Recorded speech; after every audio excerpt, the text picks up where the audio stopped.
For 1,000 years, the convent stood as a spiritual fortress against a brutal world. It was a promised sanctuary of silence and devotion, where women entered the stone cloisters to pledge their lives to God, escaping the demands of dynastic marriage and earthly conflict. But behind those imposing walls, another drama unfolded. This was a place where human desire clashed violently with divine demand, and where the rules designed to ensure sanctity often became instruments of crushing control. What happened when a nun, sworn to perpetual chastity and poverty, allowed the outside world, or worse, human temptation, to breach her vows? The answers, preserved in brittle parchment records, are a testament to the iron grip of medieval ecclesiastical power. We are not speaking of simple penance. We are unearthing the dark history of discipline, the secret trials, the hidden cells, and the profound psychological rituals used to strip a woman of her identity, all in the name of God and institutional purity. The ideal of the nun was laid out in stark detail centuries before the Middle Ages, codified by figures like Caesarius of Arles. She was the gem of the church, a spiritual virgin whose life was a continuous cycle of prayer, modesty, and perpetual silence. The enclosure, the clausura, was paramount. It was meant to protect the nuns from the spiritual wolves of the secular world. Yet as time passed and endowments grew, some religious houses drifted, and the vow of obedience began to fray under the pressure of daily reality. The church saw these breaches not as personal failings, but as grave threats to the moral architecture of Christendom. In 1298, Pope Boniface VIII issued the decree periculoso, commanding that all nuns remain perpetually cloistered. The language of the papal bull was defensive, even fearful. Nuns must be protected from occasions for lasciviousness, and their nunnish modesty must be preserved. This decree was confirmation that scandal was not merely possible, but already dangerously present. The stakes were eternal damnation, both for the individual woman and for the reputation of the entire church. A single scandal could undermine the faith of a community and provide ammunition for the Reformation that was still centuries away.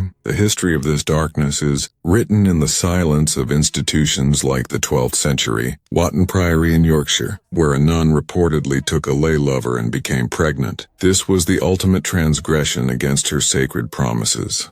Though her story, recorded by Elred of Rievaulx, was framed as a miracle of eventual forgiveness, it exposed the raw, fragile line between sanctity and the deep current of human desire that even the thickest stone walls could not entirely suppress. When a nun broke her vow, the community could not afford a public spectacle. The cloister, which was built for isolation and piety, was perfectly suited to facilitate quiet internal judgment and correction. Official church visitation records occasionally reveal the consequences, such as at Littlemore Priory in 16th century England, where a torrent of violations was uncovered. A prioress who bore a child and used convent funds for a dowry, and nuns who were held in stocks. One nun, in desperation, even burned her way free, a stark, violent act of rebellion against the spiritual coercion she endured. Another confessed to investigators, "I am ashamed to be here under the evil rule of my lady." But what of the women who didn't escape? Medieval justice rolls contain terse, unsettling entries that speak of women vanishing. At the Benedictine Priory of Clementhorpe in 1304, a nun named Cecilia was removed by night. 2 years later, Elizabeth de Hopton was seized from Kirklees. The official records suggest not an elopement, but a covert abduction by persons unknown. This raises a terrifying question. Were these women escaping, or were they being punished in secret chambers? Though the sensational stories of the mythical oubliette, a dungeon from which there is no return, are largely discounted by historians, the reality of private confinement remains plausible. Wealthy convents often had the means and the autonomy to practice internal correction. These were not public prisons, but spaces of profound psychological isolation, used for silence, correction, or simply for forgetting women whose transgression threatened the institutional facade of piety. The walls that guaranteed virtue could easily conceal coercion. Kneeling on the cold stone floor, a woman's head is bowed. The scent of fear is sharp, and the only sound is the cold scrape of metal. In a deliberate motion, the shears slice through her hair, stripping away more than just appearance. In the medieval world, A woman's hair was a symbol of honor, dignity, and even chastity. To forcibly cut it was never a trivial act. It was a ritual of profound degradation and a public mark of moral failure.